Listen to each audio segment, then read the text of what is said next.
오늘 31절에 보면 이날은 준비일이라 유대인이 그 안식일이 큰 날이므로 라고 나왔어요. 그 안식일이 크다는 얘기는 뭐냐면 이 일반적인 일주일에 한 번씩 돌아오는 그 안식일과 대축제일인 6월절이 겹치는 날이에요. 그렇기 때문에 굉장하죠. 6월절이면 이스라엘의 또 3대 명절이잖아요. 큰 명절이 또 안식일하고 겹치니까 사람들이 얼마나 바쁘겠어요. 그 바쁜 와중에 예수님을 또 이게 죽이기 위해서 모의한 그 대제사장들은 참 어떻게 보면 참 대단한 사람들이에요.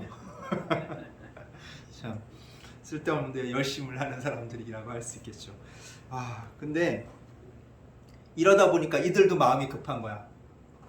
왜냐면 대축제일인 이 6월절도 자기네들이 준비를 해야 되는데, 안식일도 물론 준비해야 되겠지만 그 6월절이니까 더 특별한 날인데, 그 준비하기 위해서는 뭔가 자기들도 바쁜 와중에 자기들이 무슨 일을 벌였어요? 예수님을 십자가에 매달아 버린 그런 일이 발생을 했잖아요.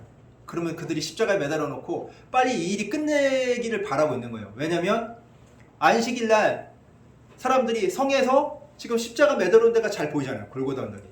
그거 매달아 놓은 거 계속 보고 있으면 기분이 어떨까요? 누구를 기억할까요? 예수님을 기억하게 됐죠. 그럼 그들은 그게 캥기는 거예요. 그래서 이 시체를 빨리 처리해야 된다. 근데 안식일로 넘어가 보면, 왜 안식일을 어떻게 넘어가냐면 유대인은 우리랑 시간 개념이 좀 틀려요. 우리는 아침에 해가 뜨면은 하루가 시작되는 거죠. 근데 유대인들은 해가 지면은 하루가 시작되는 거야. 왜 그러냐면 성경에 맨 처음에 뭐가 있었어요? 어둠이 있었잖아요. 그리고 하나님께서 빛이 있으라 해가지고 빛이 생겼잖아요. 그럼 맨 처음에 시작은 뭐야? 빛이 아니라 어둠인 거예요. 그러니까 밤이 시작인 거예요, 하루에. 그러면 해가 딱 지면 하루가 시작돼서 안식일이 시작되니까 어때요? 마음이 급하죠. 해가 지기 전에 예수님이 빨리 처리가 돼야 돼. 십자가에 매달리신 예수가 빨리 처리가 돼야 되는데, 이 십자가형이라는 게 어떤 형벌이냐면 사람을 천천히 죽이는 형벌이에요. 낮 12시에 재판을 받고 아무리 빨리 해도 뭐 십자가에 매달고 하면 1시간 정도 걸렸겠죠. 1~2시간 걸렸겠죠. 이제 걸렸어. 시간이 걸려가지고 십자가에 매달아놨는데 금방 꼴까닥 하고 죽는 게 아니잖아요. 그냥 계속 매달렸는데 저기 매달려 있어서 살았는지 죽었는지 잘 모른단 말이야. 그러면 어떻게 해야 돼요? 빨리 죽게끔 만들어야 돼요. 그럼 빨리 죽게끔 만들려면 왜 다리를 부러뜨리려고 했냐면, 십자가에 매달리면 어떻게 되면 숨쉬기가 힘들어서 죽는 거예요. 그래서 심장이 이제 멈추거나 심장마비로 죽거나 아니면 숨이 탁 막혀서 죽거나 숨을 못 쉬어서 이렇게 팔을 벌리다 보니까 이 팔 벌리고 있으면 횡격막이 숨을 내쉬는 거야. 우리가 숨을 내쉴 때 이렇게 하잖아요. 우리 체조할 때 내쉴 때 어떻게 해요? 한 다음에 뱉을 때 하죠. 숨쉬기 운동할 때 마찬가지예요. 이거 팔을 벌리면은 숨을 들이쉬는 동작이에요. 그 억지로 들이쉬는 동작이 있으니까 계속 이렇게 매달려 있으면 어때요? 힘들죠, 숨쉬기가. 그래서 죽는 거거든요.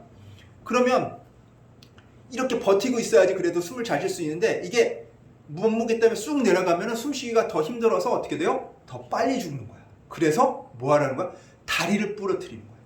빨리 죽으라고, 질식사하라고. 그래서 양쪽에 있는 다른 죄수들의 다리는 부러뜨려서 빨리 죽으라고 했어요. 그들은 아직까지 안 죽고 있어서 이제 빨리 죽기 위해서 다리를 부러뜨렸는데, 예수님한테 딱 가보니까 예수님은 다리를 부러뜨리기 전에 보니까 어떻게 돼 있으셨어? 죽으셨어요. 벌써 돌아가신 거예요. 그러면 굳이 다리를 부러뜨릴 이유가 있어요, 없어요? 없죠. 그 장면을 누가 봤냐면 이 요한복음을 쓴 사도 요한이 다 지켜보고 있었던 거예요. 그런데도 의심이 들잖아. 죽었지만 이거 죽은 채 하는 거야, 안 하는 거야? 이게 확실하게 하기 위해서 어떻게 했어요?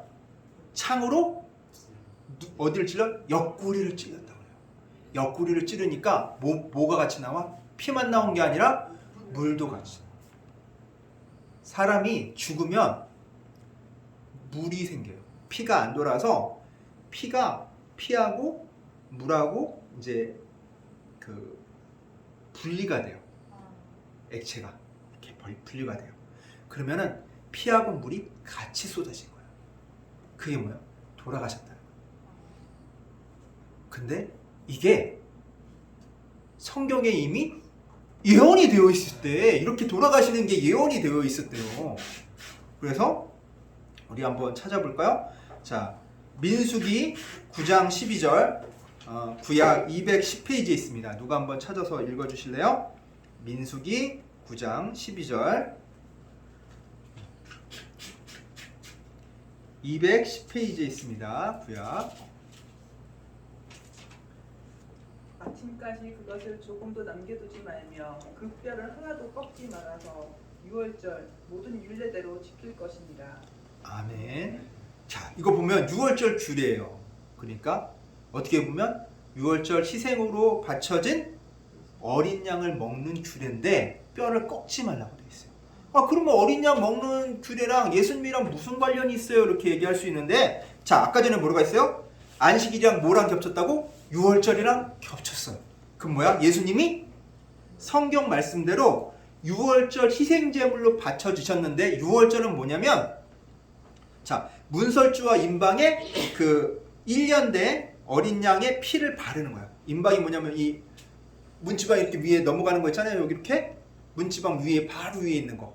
거기를 이렇게 문설주하고 임방에다 피를 바르는데 그 피를 뭘로 바르냐면 1년 된 어린 양의 피로 바르는 거야. 그러면 양이 죽어야겠죠. 그 뭐냐면 대신 희생하는 거야. 대신 죽는 거예요. 예수님께서 누구 대신 죽었어요? 우리 대신 죽으신 거예요. 그래서 영원하신 유월절 희생양이 되신 거예요. 우리 죄를 안고 가셨으니까. 그래서 그거에 대한 증거예요. 증거. 예정된 표시, 증거가 되시는 거예요.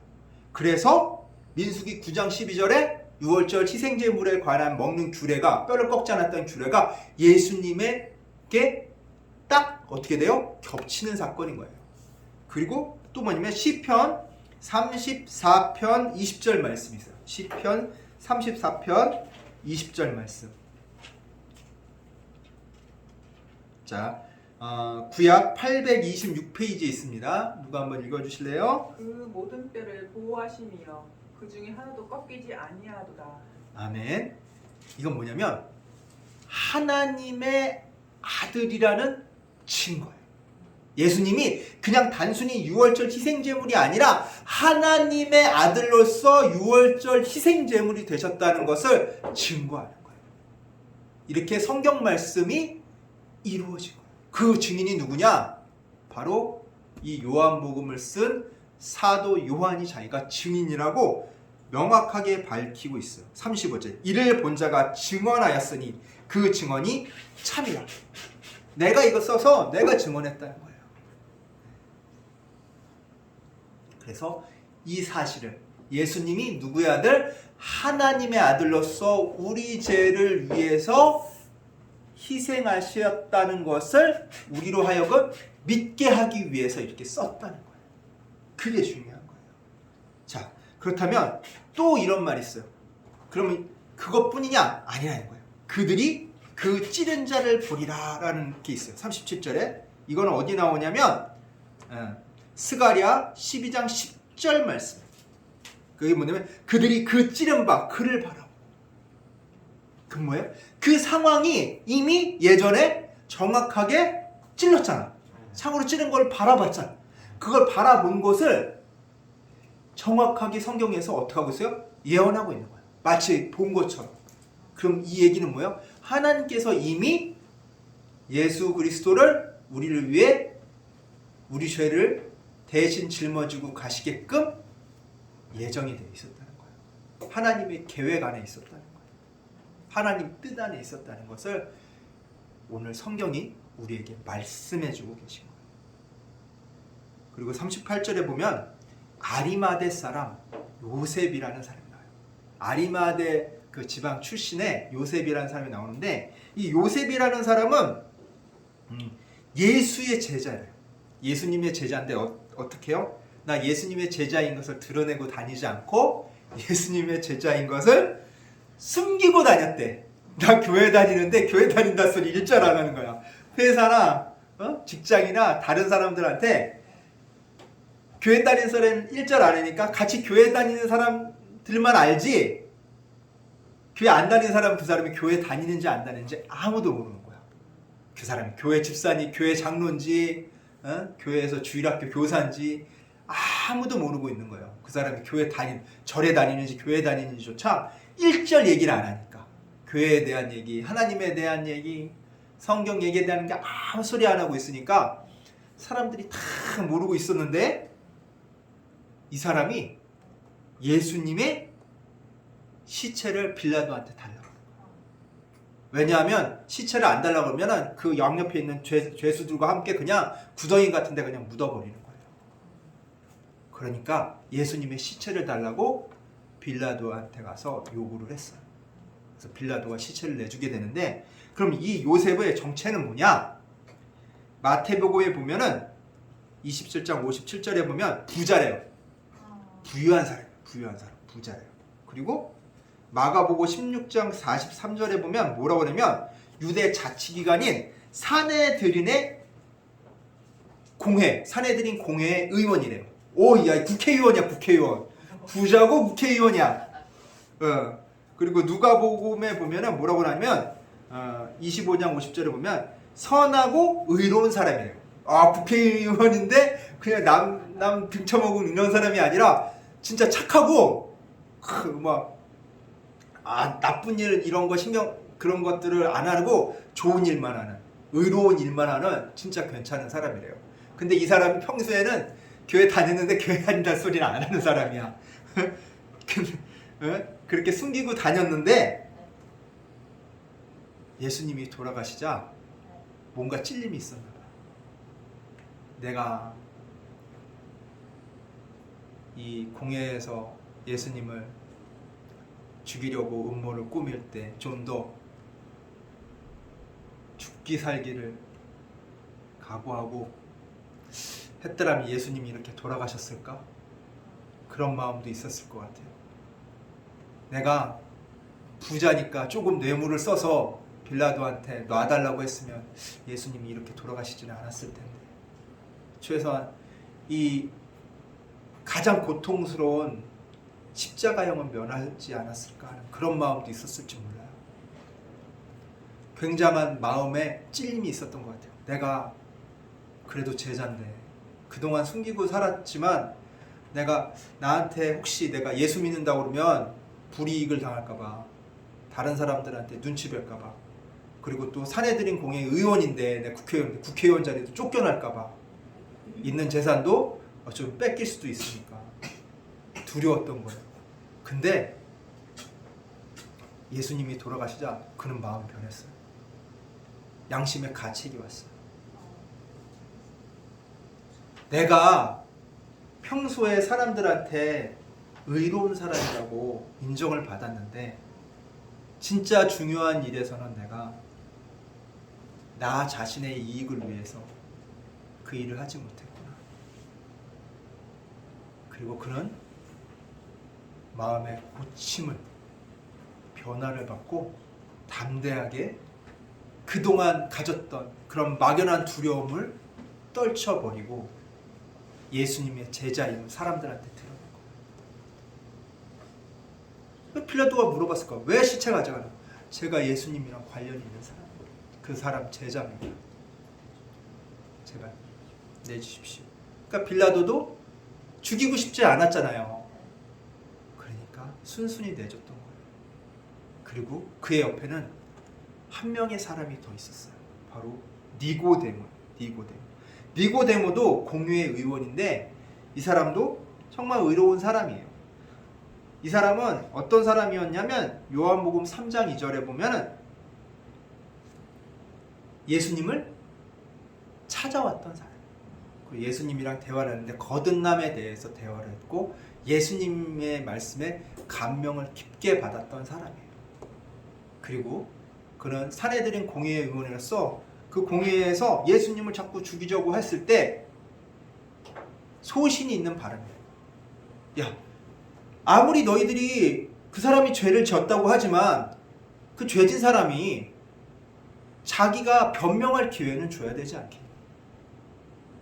그 변명할 기회를 주지 않고 죄를 묻는다는 것은 법에 어긋난 거야.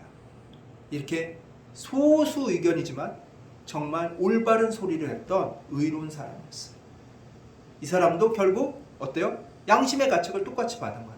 내가 좀 더 나섰더라면, 죽기 살기로 말렸더라면 예수님이 이렇게 십자가형에 당하지 않았을 텐데, 살리지는 못해도 그래도 이렇게 비참한 죽음은 당하지 않았을 텐데 하는 그런 마음이 있었던 것 같아요.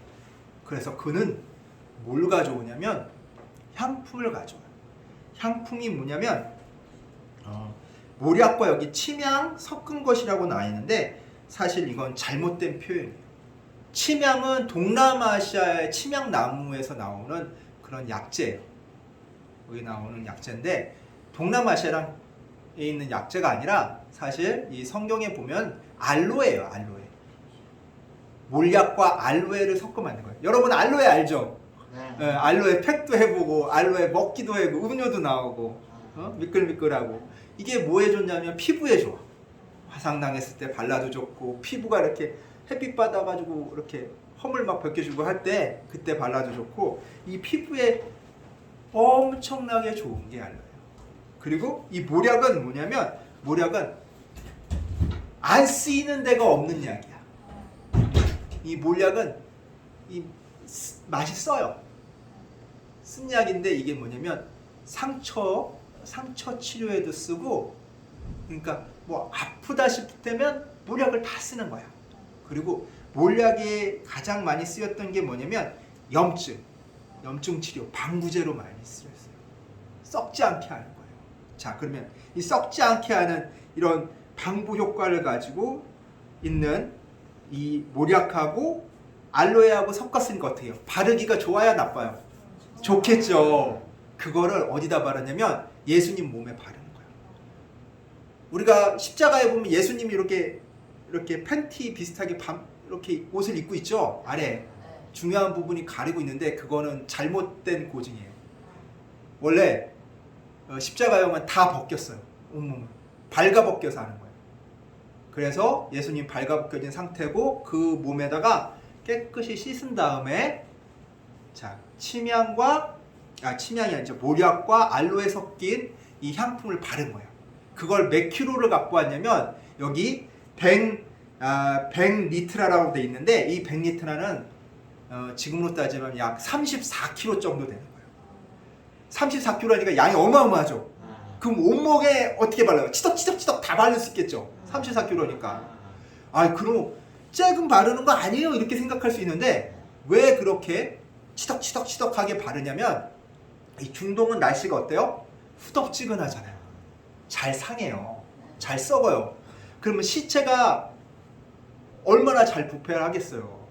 그래서 그 당일날 매장을 해야 되는데 그 매장 보면 시체를 그냥 놔두면 어떻게 돼? 그 썩는 냄새가 아주 고약할 거 아니야. 그럼 썩는 냄새를 줄이려면 어떻게 해? 이거 바르는 거야, 향품을. 모략하고 뭐 섞인? 알로에 섞인 걸로 치덕치덕 발라가지고 냄새를 어떻게? 냄새가 썩은 냄새가 잘 안 나고 좀 그 썩어서 없어지는 게 아니라 미라처럼 중국 지방은 건조하니까 미라처럼 말라가지고 보존되게끔 그걸 바르고 어떻게 해요? 뭘로 감싸? 세마포로 감쌌다고 하냐. 세마포는 뭐냐면 그 고운 삼배예요. 삼배 중에서 고운 삼배. 그거를 아마포라고도 하는데 그 고운 삼배로 이렇게 갈았으니까 어떻게 통풍이 되게 잘 되겠죠. 고우니까. 예, 배로 시원하게 이제 미라를 만드는 거예요. 미라를 쉽게 해서 이렇게 싸가지고 모시는데 이스라엘 장례 문화는 어떤 문화냐면 무덤이 하나가 있어요. 그게 가족 무덤이야. 그러면은 누가 죽으면은 아버지가 죽으면 할아버지가 죽으면 그 무덤에 묻고 어머니가 죽어도 그 무덤에 묻고 아버지가 죽어도 그 무덤에 갖다 묻는 거예요. 왜 이렇게 묻을 수 있냐? 미라가 되니까 나중에 뭐만 남아? 뼈만 남잖아요. 다 썩어서 말라서 비틀어지고 없어지니까 뼈만 남으니까 몇 식구고 죽으면은 그 굴에다 갖다 집어넣기만 하면 돼. 그래서 그렇게 집어넣는 굴인 그렇게 묘를 쓰는데 무덤을 쓰는데 동굴로 된 무덤이겠죠. 그런 무덤을 쓰는데 이 아리마대 사람 요셉이 그 근처에 있는, 즉 예수님께서 십자가에 매달리신 그 골고다 언덕 근처에 있는 무덤을 산 거예요. 그 무덤에다가 예수님을 모신 거예요. 그러면 샀으니까 그 무덤 큰 거예요, 새 거예요? 새 거죠. 새 무덤. 아무도 묻힌 적이 없는, 쉽게 말해서 엄청난 거금을 들여 산 거라는 것을 우리는 예상할 수가 있어요. 왜냐면 가족묘니까. 우리처럼 이렇게 하나 이렇게 묘는 게 아니라 온 가족이 들어갈게 하기 위해서는 어떻게 했냐면 굴을 파요. 돌로 된 그런 지역에다 그 구멍을 내서, 돌로 된 걸 구멍을 내서, 그러니까 다른 부패한 것들이 오지 못하게 잘 썩을 수 있게끔 해놓고, 그 앞에는 시체의 냄새가 나니까 뭐예요? 돌문을 만들어. 냄새가 밖으로 빠져나가지 못하게. 그렇게 된 아주 잘 만들어진 무덤을 이 아리마다 사람 요셉이 부자니까 가감하게 자기 재산을 내놔서 그 무덤을 사고, 그 다음에 누구요? 니고데모가 34kg나 되는 향품을 가져와서 세마포로 싸가지고 이 두 사람이 주도로 해서 예수님 장례를 치렀어요. 자, 놀라운 것은 제자들이 있어요, 없어요? 없어. 그 제자들 다 어디로 갔어? 응? 예수님과 3년 동안 동고동락되면 같이 먹고 같이 자고 같이 울고 같이 놀고 같이 일하던 제자들은 뭐 코빼기도 보였다는 얘기가 아무도 없네. 근데 놀랍게도 예수님의 제자인 것을 숨겼던 사람이 뿅 하고 나타나서 예수님 장례를 치르죠. 진짜 어떻게 보면 이제 예수님 돌아가시고 끝났는데 더 이상 얻을 것도 없잖아. 아, 예수님한테 뭐 얻을 겨? 얻을 것도 없어요. 따지고 놓고 보면 예수님 돌아가셨는데 뭐 예수님이 치유해 주시겠어요? 예수님한테 좋은 말씀 듣겠어요, 직접? 없죠. 아무것도 얻을 수 없는데도 불구하고 오히려 자기가 열이면 열 다 손해보는 상황인데도 불구하고 나서서 했단 말이에요. 제일 나서야 될 제자들도 나 살려라 꽁지 빠지게 다 도망가서 어디에 붙어있는지도 모르는 이 상황 속에서 담대하게 두 명이 나서서 이름 모를 사람들과 이름 모를 구덩이에 버려질 수도 있는 예수님을 모셔다가 가장 좋은 새 무덤에 모셨다는 거예요. 이거 쉬운 일 아니에요. 사람은 대부분 내가 뭘 얻을까 그거에 대한 기대감으로 투자를 해요. 도와주기도 해요. 근데 아무것도 얻을 것도 없고 오히려 손해볼 일만 있는데도 불구하고 도와주기란 쉽지 않아요. 더군다나 다른 사람들이 나를 어떻게 해요? 예수님의 제자로 몰아붙여가지고 내 재산도 내 명예도 내 지위도 다 뺏어갈 수 있는 그런 상황이 올 수 있음에도 불구하고 그런 두려움들을 다 이겨내고 이 일을 했다는 거예요. 이것은 우리가 믿음을 가졌을 때 우리의 믿음이 연약해질 때도 있어요. 오히려 막 사람들이 너 예수 믿지? 그러면 별로 안 좋을 텐데 하는 막연한 두려움으로 인해서 어때요? 자기가 예수님의 제자인 걸 숨기고 교회 다닌다는 걸 숨기고 막 내가 예수님이랑 관련 있는 거 내가 교회 다닌 거 사람들한테 알게 되면 사람들이 나한테 뭐 시키지 않을까? 내 거 뭐 가져가려고 하지 않을까? 나한테 뭐 싫은 소리 하지 않을까? 이런 막연한 두려움을 품다가도 진짜 어떠한 큰 시련이 닥쳤을 때 담대하게 오히려 내가 예수님의 제자임을, 내가 하나님 믿는 사람임을 담대하게 드러낼 수 있어요. 오히려 이런 사람이 돼야 돼. 왜? 왜일까요? 그것은 하나님을 위해 자신의 모든 것을 드릴 수 있기 때문에. 그거는 하나님께서 어떻게 해요? 인정하셔.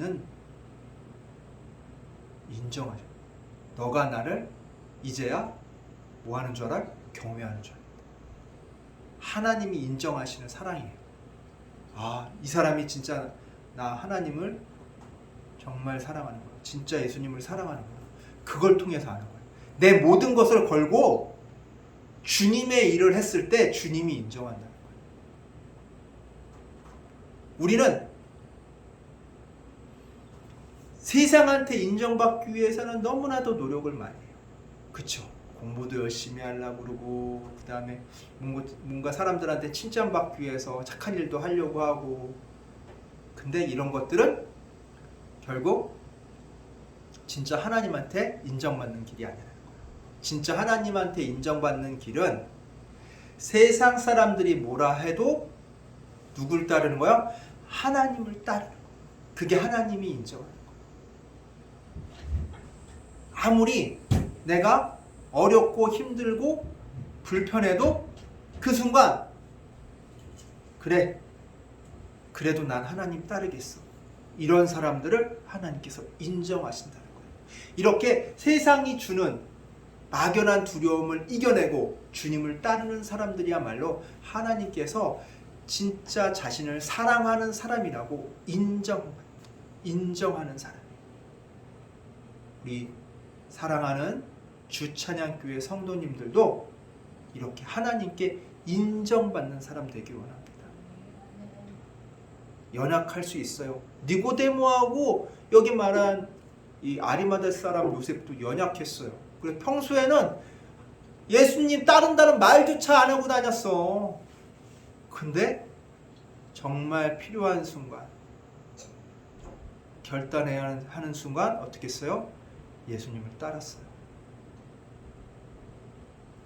어떤 순간에 내가 진짜 예수님을 드러내야 되겠다. 예수님의 제자임을, 그리스도인임을, 하나님 믿는 사람임을 드러낸다 했을 때는 그런 모든 두려움을 떨쳐버리고 나아가는 우리 주찬양교회 성도님들 되시기를 간절히 축원합니다. 기도하겠습니다. 사랑과 은혜가 가득하신 하나님 아버지, 정말 주님을 위해 목숨까지 바치겠다고 주님과 함께 죽으러 가자던 그 제자들은 어디로 도망갔는지 다 흩어져서 그 있는 곳도 알 수가 없는데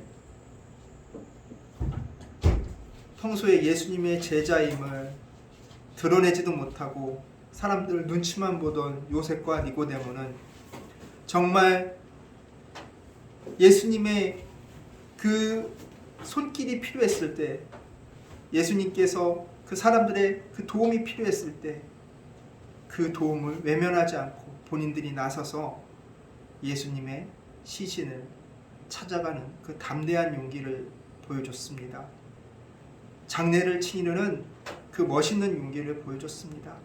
우리도 말로만 예수님을 따른다고, 예수님 위해 산다고 그러는 삶이 아니라 요셉과 니고데모처럼 정말 필요한 때 예수님을 진정 따라가는 그런 사람 될 수 있도록 주여 이끌어 주시옵소서. 용기를 주시옵소서. 두려움을 떨치고 나아가는 저희들 되게 하여 주시옵소서. 우리 주 예수 그리스도의 이름으로 기도드리옵나이다. 아멘.